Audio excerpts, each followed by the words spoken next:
Title: Nightmare Wedding Planner. With my wedding planner, I paid her half up front, then literally planned the entire wedding. Legit made all phone calls, did all research and bookings, etc., to the point that my mom asked several times, "Haven't you hired a planner?" Well, I'm an excellent planner, however, and just kept thinking her most significant role would be the day of coordinations. Day of, she disappeared. She didn't help at all. Everyone was at the chapel, and I was loading into the limo for the short drive over to the vineyard, and someone was like, "Hey, where's the flowers?" I didn't have my bouquet, the boutonnieres, or anything, and the planner was nowhere to be found. Then guess what? All the effing flowers were locked in the effing main building that had closed for the evening. I'm finding this all out literally minutes before I'm supposed to walk down the aisle. My wedding planner was mostly absent and didn't do shit the rest of the evening either. So when it came time to make the other half of her payment, because I paid her half of it in a security deposit, I ghosted her.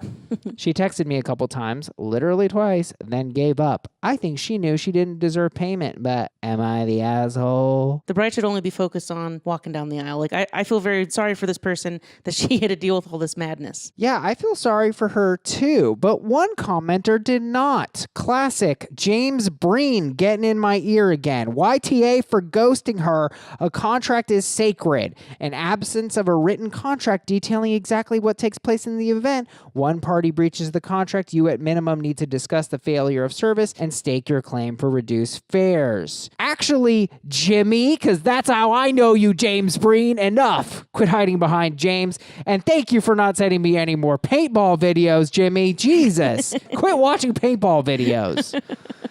We did some research here on contracts and things of this nature. So, I mean, Jimmy's at some point he is right here. Maybe he could have discussed, maybe the bride could have discussed with the wedding planner and been a bit more diplomatic. However, there was no contract. It was a casual contract. It's this woman saying she's a wedding planner and the bride saying, "I'm going to pay you for the wedding planning." Nothing's written down, nothing's specified, but that doesn't mean that her expectations are out of whack. I mean, call me an old kook here, but a wedding planner is supposed to plan people. Yeah, they're not a wedding guest. They don't just show up the day of and do nothing. Exactly. We looked it up. According to WeddingWire.com, some things a wedding planner would do are write invitations, plan the guest experience, get photographers, make sure no moment gets missed, coordinate the grand exit. So the question here really, was there ever a valid contract, right? Because I don't think the wedding planner's argument would be like, well, the deal was you pay me and then I do what we agreed that I would do and I did nothing. Well, that's not a valid contract. That's called a gift. When you give someone money and they do nothing, that is called a gift. It's not a valid contract. There were no services. Just showing up was not the service. It was arguably irrelevant. Now, most wedding planners do go, of course, to the wedding to make sure that all the details get executed, but I can imagine a wedding planner who does a wicked job planning and then actually doesn't have to be at the wedding. I mean, that's not the most important part of the gig. Right. Most people agree. Genevieve Rice writing, "Not the asshole. She didn't do her job and half the deposit was more than enough." Rico Pagaluca writes, "Not the asshole, but kind of a saint for not pursuing a refund on that worthless deposit." Agreed. Definitely. I mean, it was a worthless deposit because literally nothing happened. Nothing was done. He's right.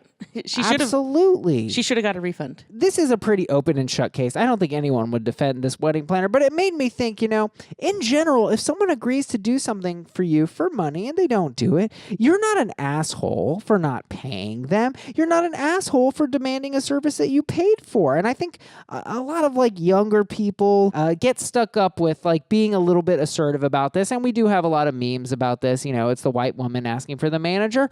But look, sometimes that lady is right. And sometimes Exactly. you have to kind of get in people's face to get what you paid for. And you should be demanding about it, especially if it's expensive. Absolutely, 100%. One time I was in Brooklyn and I got in a taxi. I was going to go to a different part of Brooklyn and the driver starts driving. He doesn't know where to go. And he's like, "Hey, could you Google how to get there?" Yes. And I'm like, "Just stop." And he's like, "What?" And so I get out and he's like, "Well, we went 2 blocks. You owe me for the 2 blocks." And I'm like, "No, if you call your boss and tell him you don't know how to do your job, then I'll pay you for the 2 blocks." Right. So needless to say, he looked shocked and surprised. I got out. I did not pay. Absolutely. It is implicit in the service of a taxi that you know how to get to where the person will go. And if you don't, it's not on them to pay you. And it's absolutely their right to leave. I'm not going to play navigator. Exactly. That's ridiculous. That's not what I have a taxi service for. I actually have an I'm the asshole about this. I ordered an expensive dessert for my girlfriend at a restaurant. It was her birthday. And the kind of gimmick of the dessert was they didn't tell you what it was, but it was like $25 and you get the dessert and you get like a signed picture from the chef and like all this other extra bullshit. So when the dessert comes out, it was a pineapple. And I said, well, that's not a dessert. That's a fruit. Was it like a candied pineapple? No. It was a literal pineapple. Yes, it was a literal cut up pineapple.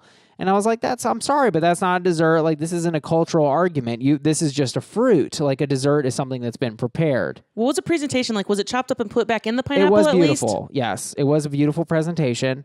And anyway, the reason I was definitely an asshole is because my girlfriend just wanted to go. She didn't want me to make a whole situation about this. And I did make a situation, and that was selfish of me. I should have just paid for the fucking pineapple. Would you say principled pettiness kicked in? Because you're like, it's the principle. It's 25 for dessert, yes, not 25 for fruit. I'd say the pettiness was to her, right? Because the greater move there would have been like, it's her birthday, let her have a good time.